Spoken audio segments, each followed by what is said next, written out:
गली गली में शोर है, सत्ता में जो जो लोग हैं वो चोर है. भ्रष्टाचार, गुटख्याचा भ्रष्टाचार आणि हे करणारे कोण?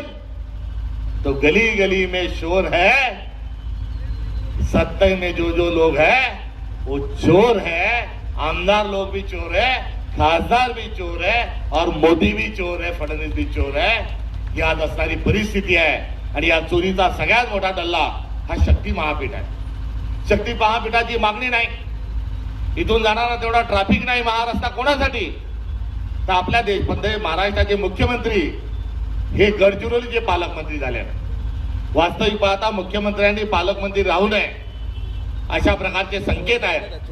मात्र हे पालकमंत्री राहिले गडचिरोलीचे आणि तिथल्या आदिवासींच्या हक्कावर गदा आणत असताना जंगलाची कत्तल करत आहेत आणि त्या ठिकाणी जमिनीतलं जे खनिज आहे, आयर्न ऑर जे लोखंड जे आहे ते जगातलं उत्तम लोखंडापैकी एक, त्याचं उत्खनन सुरू केलेलं आहे आणि तिथून लोखंड काढायचंय, ट्रक मध्ये भरायचंय आणि शक्ती महापीठाने समुद्रापर्यंत बंदरापर्यंत पाठवायचंय. ईस्ट इंडिया कंपनी नावाची एक कंपनी आली होती. भारतातला कच्चा माल विदेशात पाठवायची, विदेशाचा पक्का माल भारतात आणायची. ही देवेंद्र फडणवीसचं सरकार ही ईस्ट इंडिया कंपनीची औलाद आहे. या देशातला, या महाराष्ट्रातला, या भारतातला, छत्तीसगडचा, ओडिसाचा, महाराष्ट्राचा जो खनिज आहे ही बाहेर विदेशामध्ये एक्सपोर्ट करण्याच्या अनुषंगाने शक्तीपीठ महामार्ग होत आहे. हा शक्तीपीठ महामार्ग पाहिजे का आपल्याला? हा शक्तीपीठ महामार्ग आम्हाला नको.